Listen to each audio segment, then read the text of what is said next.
நண்பர்களுக்கு வணக்கம். இப்போ இந்த பதிவில் நம்ம பார்க்க இருக்கிறது எல்போவுக்கும் பெண்டுக்கும் இருக்கக்கூடிய வித்தியாசங்களும் ப்ளஸ் மைனஸும் தான் நம்ம இதில் பார்க்க போகிறோம். ஒன்றில் ஒரு ப்ளஸ் இருக்கும், ஒரு ஃபிட்டிங்ஸில் வேறு ப்ளஸ் இருக்கும், ஒரு மைனஸ் இருக்கும். இந்த மாதிரி வரக்கூடிய டீட்டெயில் நம்ம இந்த வீடியோவில் பார்க்கலாம். இது தேவையா அப்படிங்கிற ஒரு ஐடியாவில் தான் நான் இருந்தேன்.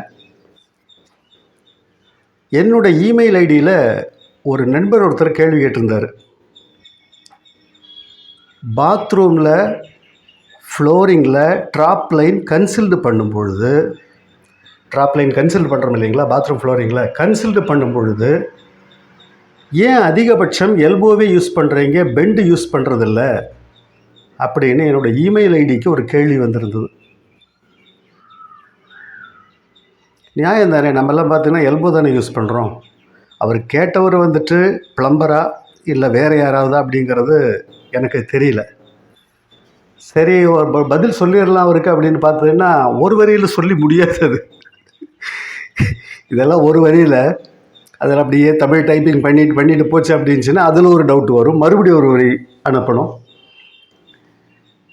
இந்த மாதிரி தான் ஒரு வாஸ்து வீடியோ, ஒரு 3 நாள் வீடியோ போட்டிருக்கிறேன்.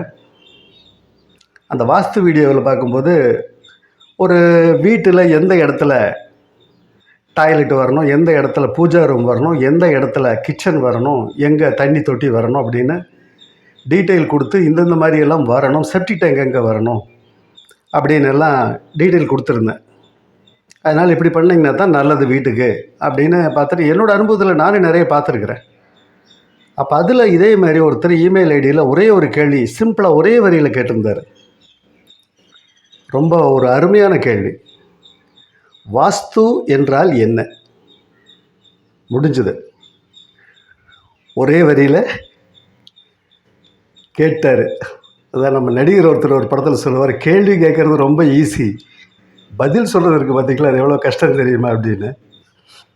நான் கேள்விக்கு பதில் சொல்லி ஆகணும் நான், ஏன்னா அந்த ஸ்டேஜில் இருக்கிற இது ஒரு கிளாஸ் மாதிரி தான். அது நீங்கள் மற்றபடி வேறு இது பிரபலம் பண்ணுறதுக்காக அப்படின்னெல்லாம் நினச்சிக்க வேண்டாம். ஒரு கிளாஸ் அப்படின்னு அட்டன் பண்ணிட்டீங்கன்னா போதும். வேறு அட்டன் பண்ணுறதுக்கு விருப்பம் இருக்கிறவங்க அட்டன் பண்ணுங்கள். ஒரு கிளாஸ் அப்படின்னு எடுத்துட்டிங்கன்னா போதும்.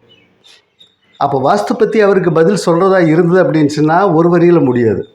குறைஞ்சபட்சம் 1 மணி நேரம் பேசணும். 1 மணி நேரம் பேசுகிறதுலையும் ஒரு 10-20 கொஸ்டின் டவுட் வரும்.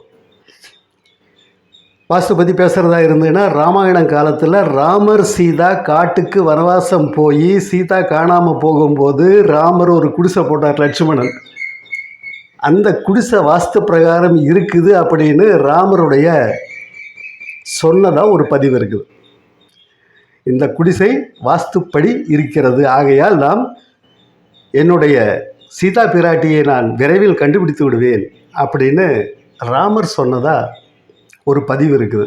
அப்போ எந்த காலத்தில் இருந்து அதை நான் சொல்லிட்டு வர்றது. அப்போது எல்லாமே அப்படி தான். இந்த கேள்வி வந்துட்டு சீக்கிரம் முடிஞ்சிடும். அது நீங்கள் இமெயில் ஐடியில் கேட்கும்போது பார்த்து அப்படின்னுச்சுன்னா அதுக்கு எல்லாமே ஒரு வீடியோ தான் போடணும் போல் இருக்குது. ஒரு வரியில் சொல்லி முடியறதில்ல. அது முடிஞ்சு அடுத்த ஒரு கேள்வி வேறு, அதுதான் பெரிய கன்ஃபியூஸ். அதனால தான் அப்போது வாஸ்து பற்றி நம்ம அப்புறம் பேசுவோம். இப்போ இதை பெண்டை பற்றி பேசுவோம்.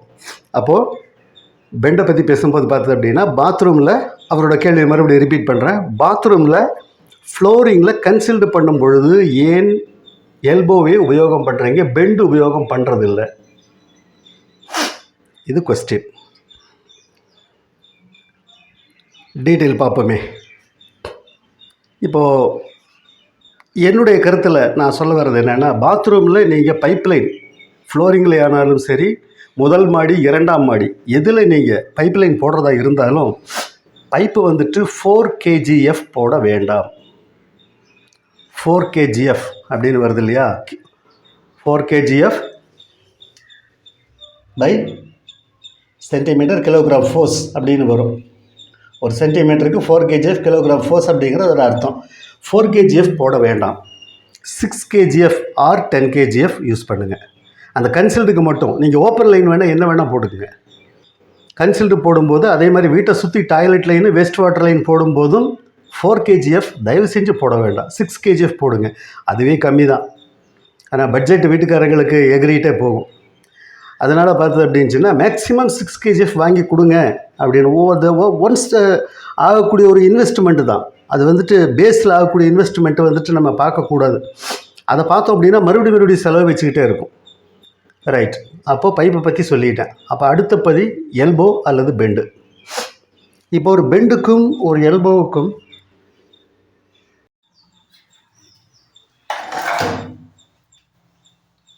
இருக்கிற டிஃப்ரெண்ட்டை பார்ப்போம். ஒரு பெண்டுக்கும் ஒரு எல்போவுக்கு இருக்கிற டிஃப்ரெண்ட்டை நம்ம பார்க்கலாம். எல்போங்கிறது தெரியும், அந்த லைனில் இருக்கிறவங்களுக்கு தெரிஞ்சதுதான். 90 டிகிரி ஷார்ட் பெண்டாக வரும் எல்போங்கிறது. பெண்டுங்கிறது லாங் பெண்ட். ஷார்ட் பெண்ட் அப்படிங்கிறது லாங் பெண்டுக்கும் நான் வந்துட்டு எக்ஸாம்பிள் நான் நிறைய பக்கம் நான் சொல்லியிருக்கிற எக்ஸாம்பிள் பார்த்தீங்கன்னா, ரோட்டில் நம்ம 2 வீலரில் போகிறோம். 2 வீலரில் போகும்போது ஒரு ரோட்டில் இருந்து பெண்ட் பண்ணிவிட்டு அடுத்த ரோட்டுக்கு கிராஸ் பண்ணுறோம், எல் ஷேப்பில் திரும்புகிறோம். இந்த லாங் பெண்டில் ஸ்பீடாக வண்டியை சரிச்ச வாக்கில், இந்த பந்தயத்தில் எல்லாமே போகும்போது பார்த்தீங்கன்னா, ரேஸில் போகும்போது பைக்கில் சரிச்சு அதே ஸ்பீடு ஓடி போவாங்க, பார்த்தீங்கன்னா தெரியும். அப்போ பெண்டு போடும்போது பார்த்தீங்கன்னா அந்த ஸ்பீடு நமக்கு துளி கூட மைனஸ் ஆகாமல் அப்படி கிடச்சிடும். அதில் என்ன ஃபோர்ஸ் பைப்பில் வருதோ அந்த ஸ்பீடு அப்படியே பெண்டில் கிடச்சிடும்.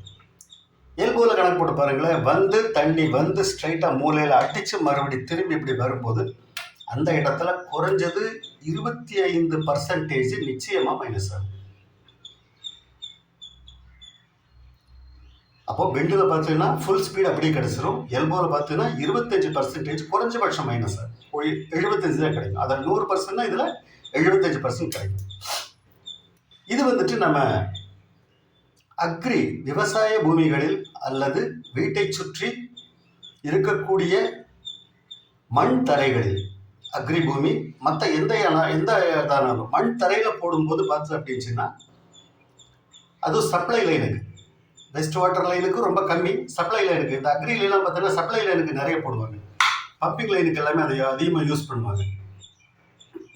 ஓப்பன் லைனில் போடும்போது பார்த்தீங்க அப்படின்னுச்சுன்னா இந்த ஜாயிண்ட் நிறைய பக்கம் பாருங்கள் உடஞ்சி கிடக்கும். உடஞ்சி கிடக்கிறத ஒரு சைக்கிள் டியூப் போட்டு கட்டி வச்சுருப்பாங்க. இது வந்துட்டு 4 kgf அல்லது 6 kgfல வளர்ச்சி பண்ணுறது தான். அதே பைப்பில் 4 kgf அல்லது 6 kgல வளர்ச்சி பண்ணுறது தான். மேக்ஸிமம் இது ஒரு கைத்தொழில் அப்படின்ற ஒரு கைவினை தொழில், அப்படி கைத்தொழில் அந்த மாதிரி வச்சுக்கலாம். மிஷினில் பண்ணுறாங்க, இருந்தாலும் பார்த்தீங்கன்னா அதிகப்படியும் மேன் பவர் தான் யூஸ் பண்ணுறாங்களே தவிர டோட்டலாக மிஷின் யூஸ் பண்ணக்கூடியது மிக மிக குறைவு. இப்போ மேன் பவர் யூஸ் பண்ணி பண்ணும்போது பார்த்தது அப்படின்னுச்சுன்னா இந்த பெண்ட் வந்துட்டு 90 டிகிரி அவங்களுக்கு கொடுக்க முடியறது இல்லை. 90 டிகிரி கொடுக்க முடியலங்கும் போது அதையும் பார்த்தது அப்படின்னுச்சுன்னா அவங்க சொல்லும்போது நான் கேட்டிருக்கிறேன், நாங்கள் 90 டிகிரி வளைச்சிருவோம், பெண்டை 90 டிகிரி நாங்கள் வளைச்சிருவோம். சப்போஸ் அது வளையலை அப்படின்னா, பெண்டு சரியில்லை அப்படின்னா இந்த காலரில் நாங்கள் ஹீட்டில் அட்ஜஸ்ட்மெண்ட் பண்ணிடுவோம் அப்படிங்கிறாங்க. அப்போ 90 டிகிரி வளைக்க முடியாதுங்கிறது அவங்க ஸ்டேட்மெண்ட்டில் தெரியுது. 90 டிகிரி வளைக்க முடியலைன்னா நாங்கள் என்ன பண்ணுவோம், மறுபடியும் அந்த காலரை நாங்கள் அட்ஜஸ்ட் பண்ணிவிட்டு அதில் 90 டிகிரி நாங்கள் கொண்டு வந்துடுவோம் அப்படின்னு ஒரு ஸ்டேட்மெண்ட் கொடுத்துட்றாங்க. ஆக டோட்டல் ரிசல்ட் என்ன, அப்போ காலர் பெண்ட் ஆயிரும் இல்லையா. நீங்கள் வந்துட்டு இதை வளைக்க முடியல, காலர் நாங்கள் வந்துட்டு ஷேப்பில் அட்ஜஸ்ட்மெண்ட் பண்ணிடுவோம் அப்படின்னுச்சுன்னா அது எப்படி ஒரு ஃபினிஷிங் கிடைக்கும்? எப்படி ஃபினிஷிங் கிடைக்காது அப்படின்னு கேட்டது அப்படின்னா, இப்போது அந்த பெண்டை வந்துட்டு நான் கார்னரில் வச்சுட்டேன், மூலையில் இங்கே வச்சுட்டேன். இந்த பக்கம் பார்த்து அப்படின்னுச்சுன்னா இந்த பைப்பு செவத்து ஒட்டிடுச்சா, இந்த ரூம் மூலை மட்டத்துக்கு இருக்குது, 90 டிகிரி மூலை மட்டத்துக்கு ரூம் இருக்குது. அப்போ இந்த கார்னரில் பார்த்தீங்கன்னா பெண்டை வச்சாச்சு, இங்கே வந்துட்டு பைப் ஒட்டிடுச்சு. இந்த பக்கம் பார்த்தீங்கன்னா எவ்வளோ கேப் வருது, இது போட்டிருக்கிற இடத்துல மட்டும் பார்த்து அப்படின்னுச்சுன்னா இங்கே ஒரு 1 இன்ச்சு கேப் அடிக்குது. இந்த இடத்துல 1 இன்ச்சு கேப். இப்போ இங்கே வரும்போது ஒட்டிடுச்சு, இந்த இடத்துல வரும்போது ஒட்டிடுச்சு. சப்போஸ் இப்போ நான் அந்த பக்கம் நான் கால் வச்சு அமர்ந்துறேன் பாருங்கள், ஆட்டோமேட்டிக்காக தெரியுது அந்த கேப்பு. அப்போது இப்படி கேப் வந்தது அப்படின்னுச்சுன்னா மூலை மட்டத்துக்கு அது இல்லைன்னு அர்த்தம். மூலை மட்டத்துக்கு இல்லாத ஒரு ஐட்டத்தை நம்ம வந்துட்டு வீட்டுக்குள்ளே நம்ம இந்த மாதிரி பாத்ரூமில் எல்லாம் போட்டோம் அப்படின்னுச்சுன்னா நம்ம கரெக்டாக அதை வளைச்சி வச்சு ஃபிட்டிங் செட் பண்ணுறதுங்கிறது ரொம்பவே ரிஸ்க்கு. சரி, அடுத்தபடியாக சொல்ல போனால் இந்த காலர் அவங்க சொன்னது தான் மேனுவலாக செய்யக்கூடிய காலர். மேனுவலாக செய்யக்கூடிய காலர் பார்த்தீங்கன்னா பல்ஜ் ஆகும். பைப்பில் செய்கிறது எப்படி இருக்கும், அது பல்ஜ் ஆகும். அந்த பல்ஜ் ஆகிற காலர் பார்த்தது அப்படின்னுச்சுன்னா கால் வச்சிங்க அப்படின்னாவே அப்படியே பெண்ட் ஆகும். நீங்கள் பார்க்கலாம். இல்லை அப்படின்னா ஒரே நிமிஷம் அதை காட்டுறேன். இதை நம்ம பேசிடுவோம். அது பெல்ஜ் ஆகும். அப்படியே பெல்ஜ் ஆகிற பட்சத்தில் பார்த்தது அப்படின்னுச்சுன்னா அதில் மோல்டு கரெக்டாக கிடைக்கல அப்படிங்கும் போது பேஸ்ட்டை போட்டு நம்ம ஒட்ட வச்சோம் அப்படின்னா எங்கேயாவது ஒரு மைன்யூட்டாக ஒரு சின்ன கேப் இருந்தால் கூட போதும். அது கன்சல்டு லைனில் ஒரு சின்ன கேப் இருந்ததுன்னா கூட ஆட்டோமேட்டிக்காக அதில் தண்ணி லீக் ஆக ஆரம்பிக்கும். எத்தனை பேர் இப்போ நம்ம வந்துட்டு பாத்ரூமில் பைப் லைன் போட்டு ட்ராப்பில் இருந்து பைப் லைன் போட்டு வெளிப்பக்கம் வந்துட்டு எண்டு கேப்பை அடைச்சி தண்ணி ஊற்றி 24 மணி நேரம் நிறுத்தி பார்க்கணும் ஒரு நாள். அது எத்தனை பேர் பண்ணுறாங்க அப்படிங்கிறது தெரியல, ஆனால் முறை அது. அப்படி நிறுத்தி பார்த்தோம் அப்படின்னுச்சுன்னா இதோடைய வண்டவாளம் எல்லாம் வெளியே வந்துடும். அதுலேயும் பார்த்தீங்கன்னா பச்சை தண்ணி பரவாயில்ல, சுடு தண்ணி விடும் பொழுது லேசாக சூடு பண்ணாவே அது இழகிரும். பைப் லேசாக சூடு பண்ணாவே அதை வந்து இழகிரும். இப்போ இந்த மாதிரி வந்துட்டு கம்பெனி கப்ளர் அப்படின்னு சொல்கிறோம் இல்லையா, இந்த எல்போ எல்லாம் பார்த்தீங்கன்னா அந்த பெண்டு வந்துட்டு சூடு பண்ணிச்சுன்னா அந்த காலர் எந்த அளவுக்கு சூடாது, ஒரு 3 நிமிஷம் சூடு பண்ணால் அது விரிவடையுது அப்படின்னா இந்த எல்போ வந்துட்டு 3 மடங்கு 10 நிமிஷம் சூடு பண்ணால் தான் இது விரிவடையும். அந்த மெட்டீரியல் டிஃப்ரெண்ட். ஒரு பெண்டை பொறுத்த வரைக்கும் பார்த்தது அப்படின்னுச்சுன்னா ஸ்கிராப் ஐட்டத்தில் கூட பண்ணலாம். எல்போ எல்லாம் ஸ்கிராப் ஐட்டத்தில் பண்ண முடியாது. ஸ்கிராப் ஐட்டத்தில் பண்ணுறதும் பெருசாக எடுப்படாது, அதோடைய டெம்பரேச்சர் வித்தியாசப்படும். இப்படி நிறைய இதில் பேச வேண்டி இருக்குது. அதனால் நம்ம ஒரு லிமிட்டாகவே பேசிடுவோம், ரொம்ப ஏன் பேசிட்டு போவானே. அப்போது பெண்டுக்கும் எல்போவுக்கும் இருக்கக்கூடிய வித்தியாசம், பெண்டில் காலர் சரி வராது, 90 டிகிரி இருக்காது. அப்போ ரூமில் இந்த மாதிரி கிராஸ் பண்ணி வைக்கும் போதும் பிரச்சனை வரும். அடுத்தபடியாக பார்த்தது அப்படின்னுச்சுன்னா இந்த பெண்டுக்கு தொட்ட மாதிரி ஒரு வீட்டுக்காரங்க சொல்கிறாங்க, இந்த இடத்துல நாங்கள் ஒரு வாஷிங் மிஷின் வைக்கிறாங்க, இந்த இடத்துல ஒரு பாயிண்ட் வேணும் எங்களுக்கு. வேஸ்ட் வாட்டர் பாயிண்ட் சப்ளை இல்லை. நான் இப்போ பேசிகிட்டு இருக்கிறது பூராமே வேஸ்ட் வாட்டர் தான், சப்ளைன்னு கணக்கு எடுத்துட வேண்டாம். வேஸ்ட் வாட்டர் பாயிண்ட்டில் இந்த இடத்துல நாங்கள் ஒரு ப்ரொவிஷன் எங்களுக்கு கொடுங்க அப்படின்னு சொல்கிறாங்க. நான் உங்களுக்கு 2.5 இன்ச் பைப் வச்சு காட்டியிருக்கிறேன், கன்ஃபியூஸ் ஆகிட வேண்டாம். நமக்கு இப்போ கம்பேர் பண்ணி பார்க்க வேண்டியது பெண்டுக்கும் எல்போவுக்கும் இருக்கிற வித்தியாசம் தான். அதனால கொஞ்சம் பார்வை கொஞ்சம் நல்லா தெரியணுங்கிறதுக்காக தான் 2.5 இன்ச் பைப்பை வச்சு காட்டியிருக்கேன். அவர் பாயிண்ட் வேணும்னு வீட்டு வீட்டுக்காரன் கேட்குறாங்க அப்படின்னுச்சுன்னா இந்த இடத்துல இந்த பெண்டில் இருந்து ஒரு டீயை போட்டோம்னா செவுத்துல ஒட்டி மறைஞ்சு நிற்குமா அல்லது கொஞ்சம் கிராஸ் பண்ணி வெளியே நிற்குமா? சரி, அதுவே போயிட்டு போகுது, விட்டுருவோம். இப்போ வந்துட்டு இங்கே நான் செவுத்து ஒட்டி வச்சுட்டேன், இந்த பக்கம் செவுத்து ஒட்டி வச்சுட்டேன். மூணாவதாக பார்த்தது அப்படின்னுச்சுன்னா பின்னால் என்ன கேப் வருது பார்த்தீங்களா? பேக் சைடு கேப் பார்த்தீங்க அப்படின்னா இந்த பெண்டு போடும்போது 3 இன்ச்சு கேப், 3 இன்ச்சு கேப் இதில் பின்பக்கம் வருது. அப்போ இந்த 3 இன்ச்சு கேப்பு நம்ம கன்சில்ட் பண்ணும் பொழுது அது மறைஞ்சிரும்னு நினைக்கிறீங்களா?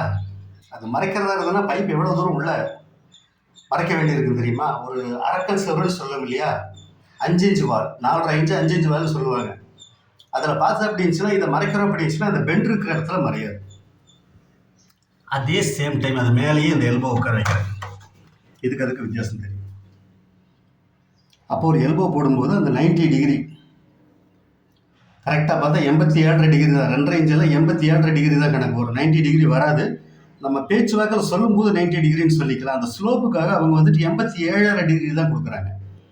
1.5 இன்ச்சு 1 இன்ச்சு 1.25 இன்ச்சு எல்லாம் வேறு, 2.5 இன்ச்சு 4 இன்ச்சு எல்லாமே பார்த்தீங்கன்னா 87 டிகிரி தான் அந்த எல்போன்னு சொல்லக்கூடிய ஐட்டம் வர்றது.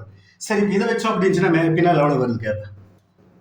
கரெக்டாக ஒரு 1 இன்ச்சு, அது 3 இன்ச்சு வருது, இது 1 இன்ச்சு வருது. அப்போ ஒரு லைனை கன்சிடர் பண்ணும் பொழுது எது உடனடியாக நமக்கு செவுத்துக்குள்ள படிமானமாய் கிடைக்கும் அப்படின்னா எல்போ தான் படிமானமாய் கிடைக்கும். பெண்டு படிமானம் ஆகணும் அப்படின்னா செவுத்துக்குள்ள காடியை ரொம்ப எடுக்க வேண்டி வரும், அதிகப்படியும் காடி எடுக்க வேண்டி வரும். அதை கூட நான் இப்போ வெளியே நம்ம ஒரு கைப்பிடி செவத்துக்கு மேலே வச்சு இப்போ ட்ரையல் பார்க்கலாம். இப்போ ஒரு செவத்துக்கு மேலே இப்போது கன்சில்டான எப்படி வரும், செவத்தில் காடி எடுத்து வச்சோன்னே எப்படி வரும் அந்த கணக்கில் வச்சுருக்கிறேன். இதை பார்த்தீங்கன்னா ஒரு 3/4 இன்ச்சு 1 இன்ச்சு பிளாஸ்டிக்கில் பார்த்தோன்னா இப்படி உள்ளே அடக்கி வைக்கிறோம் அப்படின்னு வச்சுக்கலாம். ஒரு 1 இன்ச்சு உள்ள அடக்கி இப்படி வச்சாச்சு. அதே சேமில் இந்த பக்கம் நான் வச்சுருக்கிறேன். லாங் வியூ பார்த்தீங்கன்னா தெரியும். அப்போ எப்படி வைக்கும்போது ஒரு எல்போ கிட்ட எவ்வளோ வருது, இவ்வளோ தான் வருது. அழகாக இந்த இடத்துல நமக்கு எல்போ படிமானமாயிரும், 90 டிகிரி கிடச்சிரும். கன்சில்டு பண்ணும்போது நமக்கு பெருசாக ரிஸ்க் இருக்காது. இது வந்துட்டு 10 இன்ச் வால். நான் வந்துட்டு 5 இன்ச் வாலில் வரக்கூடியதான் மேக்ஸிமம் பார்த்தோன்னா பாத்ரூம் கிளம்பி பார்த்தினா 5 இன்ச் வால் தானே வருது. 10 இன்ச் வால் வந்துட்டு ரொம்ப ரொம்ப ரேர். அவுட்ரு வால் மட்டும்தான் அப்படி வரும். ரைட், இப்போ இது நம்ம எல்போ பார்த்துட்டோம் இல்லைங்களா? மறுபடியும் லாங் வியூ காட்டிடுறேன். எல்போ பார்த்தாச்சு. இப்போ பெண்டை பார்க்கலாம்.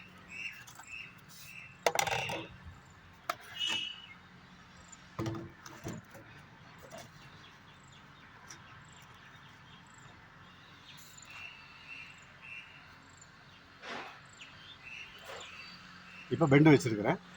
பெண்டில் அதே மாதிரி இந்த இடத்துல ஒரு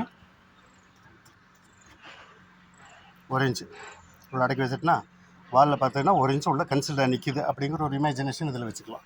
இந்த பக்கம் பார்த்தீங்க அப்படின்னா இந்த மூலமட்டத்துக்கு இல்லை, அதை நம்ம அப்படியே பார்த்துட்டோம்.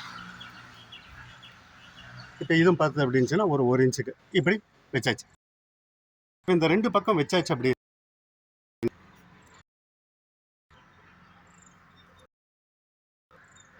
மேலே இருந்து பார்த்து அப்படின்னு சொன்னால் ஒட்டன மாதிரி வருது பார்த்தீங்களா? கன்சில்டு பண்ணணும் அப்படின்னா இதை கன்சில்டு பண்ணணுன்னா மறுபடியும் இவ்வளோ தூரம் தள்ளணும். அப்போ தான் பிளாஸ்டிங் பண்ணும்போது அந்த மூலையில் இருக்கக்கூடிய அந்த இடம் அடிபடாமல் இருக்கும். அப்போ அந்தளவு நம்ம காடி எடுத்து உள்ளே பண்ணும்போது அது வளைவாக வர்றதுனால தான் மெயின விஷயம்தான். இந்த வளைவாக வருது இல்லையா? இந்த வளைவாக வர்றதுனால தான் அவ்வளோ பிரச்சனை. அப்போ அந்தளவுக்கு நம்ம உள்ளே பண்ணும்போது இந்த பைப் எவ்வளோ தூரம் உள்ளே போகுது அப்படி வச்சுட்டே காட்டுறேன். இந்த பைப் எவ்வளோ தூரம் உள்ளே போகுது. இந்த இடத்துல மட்டும் 2 இன்ச்சு கேப் வருது. இந்த இடத்துல 2 இன்ச்சு கேப் வந்து பைப்பு நம்ம ஒரு 1.5 இன்ச்சு பைப் போட்டோம் அப்படின்னுச்சுன்னா 3.5 இன்ச்சு. 3.5 இன்ச்சுங்கும் போது செவர் ஆட்டோமேட்டிக்காக ஓட்டையாயிடும். ஏன்னா அந்த வால் திக்னஸ் ஒரு செங்கலுடைய கனமே பார்த்து அப்படின்னு சொன்னால் 4 இன்ச்சு. இப்போ 3.5 இன்ச்சு காடி எடுத்துன்னு என்ன ஆகிறது? அப்போது பெண்டு போடுறது இந்த மாதிரி கன்சில்டு பண்ணுற இடங்களுக்கு போடும்போது ஒரு பெரிய சிரமமான பார்த்தீங்கன்னா செட் ஆகாது. அப்புறம் வீட்டுக்காரங்களுக்கு சங்கடமாக இருக்கும், கான்ட்ராக்டருக்கு யூஸ் பண்ணுறீங்க எல்போ சௌரியமாக இருக்குது அப்படின்னு தான் வரும். ரைட், இனி அங்கே வச்சு நம்ம பார்க்கலாம்.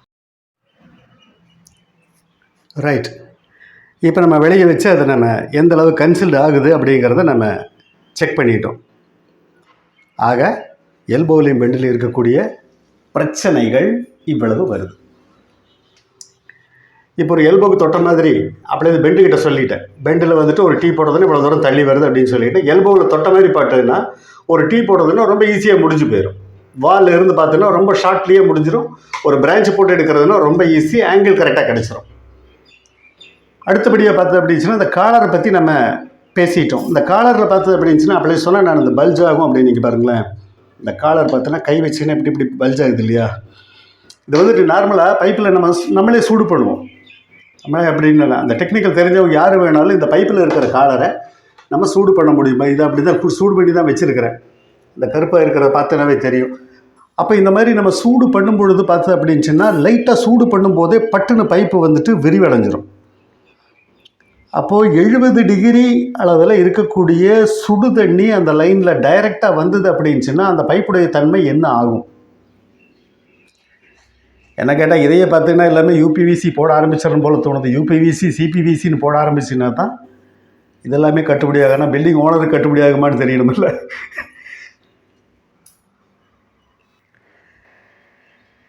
அப்போது அந்த காலர் வந்துட்டு 1 சென்டிமீட்டர் 1 மில்லிமீட்டர் டக்குன்னு சுருங்கி விரிவடைஞ்சுது அப்படின்னாவே இந்த ஜாயிண்ட் போயிடும். இந்த ஜாயிண்ட் போயிடுச்சு அப்படின்னுச்சுன்னா அடுத்து அதோடைய பிரச்சனையை காட்ட ஆரம்பிச்சிடும். இந்த அக்ரி லைன்ல எல்லாமே பார்த்தது அப்படின்னுச்சுன்னா விவசாய பூமியில் இந்த மோட்டார் லைன்லாம் போடுவாங்க. மண்ணுக்குள்ளே போடும்போது பார்த்ததுன்னா அதில் என்ன லீக்கேஜ் ஆனாலும் அது தோட்டத்தில் மண்ணுக்குள்ளே தானே தண்ணி போகுது, அவங்களுக்கு அது பிரச்சனை இல்லை. பம்பிங் லைனில் போடும்போது மண் தரைகளில் போடும்போது பாதிக்காது. இந்த ஃபஸ்ட்டு ஃப்ளோர் செகண்ட் ஃப்ளோர்லாம் போடும்போது பார்த்தது அப்படின்னுச்சுன்னா அந்த லீக்கேஜ் ஆச்சுன்னா மண் தரையில் போடும்போது என்ன ஆகும்? தண்ணி மண்ணுக்குள்ளே போயிடும், தெரியாது. அந்த ஃபஸ்ட்டு ஃப்ளோர் செகண்ட் ஃப்ளோர்லாம் போடும்போது பார்த்தது அப்படின்னுச்சுன்னா அந்த காங்கிரீட்டில் சுற்றியும் வால் சைடு அப்படியே பாத்ரூம் சைடு அப்படியே சீப்பேஜ் தெரியும். அப்போ அந்த சீப்பேஜ் தெரியும் போது என்ன ஆகும்? எடுத்தோன்னே அந்த ரிமார்க் யாருக்கு வரும்? பைப்பு கம்பெனிக்காரங்களுக்கு ரிமார்க்கே வராது. பைப்பு கம்பெனிக்காரங்க கொடுத்தோட சரி. சப்போஸ் ஒரு மிஸ்டேக் ஆச்சுன்னு உடனடியாக நம்ம போய் கம்பெனியில் கேட்டாலும் நாங்கள் கொடுத்த ஃபிட்டிங்ஸ் அப்படியே நீங்கள் கொண்டு வாங்க, நீங்கள் வேறு வாங்கிக்கிங்க அப்படிம்பாங்க. பேஸ்ட்டு போட்டு ஒட்டிக்கிட்டோம் அப்படின்னுச்சுன்னா மேக்ஸிமம் அதை ஏற்றுக்க மாட்டாங்க. அதுலேயும் நஷ்டம் நமக்கு தான். அப்போ என்ன ஆனாலும் அந்த பெண்டு போடுறதுல இருக்கக்கூடிய இத்தனை பிரச்சனைகள் இருக்குது. பைப்பு ஹெவியாக போட்டுக்குங்க. பெண்டு அந்த அளவுக்கு நம்ம ஹெவியாக போட்டாலும் அதில் இருக்கக்கூடிய அந்த ஆங்கிள், அந்த காலர் பிரச்சனை எல்லாமே வரத்தான் செய்யும். ஸ்பீடெல்லாம் கரெக்டு, அதான் ஒன்றில் ப்ளஸ்ஸு ஒன்றில் மைனஸ் அப்படின்றது அதுதான் காரணம். ட்ராப்லேயே நான் இதை போட வேண்டாம்னு ஒரு வீடியோவில் ரொம்பவே சொல்லியிருப்பேன். இதை போடாதீங்க, போட்டிங்கன்னா சரியாகாது. தண்ணி ஊற்றி நிறுத்தும் போது எல்லாமே இது காட்டி கொடுத்துரும்.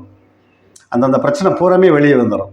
தேக்கி நிறுத்தணும் அப்படின்ச்சுன்னா கம்ப்ளீட்டாக. அதனால தான் இந்த மாதிரி கம்பெனி கப்ளர் யூஸ் பண்ணுங்கள் அப்படின்னு சொல்கிறது அதுதான் காரணம். அடுத்தபடியாக பார்த்து அப்படின்ச்சுன்னா பாருங்கள், இந்த வாஷ் இது நம்ம ஃப்ளஷ் டேங்கை பார்க்கலாம். ஃப்ளஷ் டேங்கில் இந்த இடத்துல பார்த்து அப்படின்ச்சுன்னா ஃப்ளஷ் டேங்க் இப்படி வச்சுருக்கிறேன். இந்தியன் வாட்டர் கிளாஸட்டுக்கு வர டேங்கு இப்படி வச்சுருக்கிறேன்.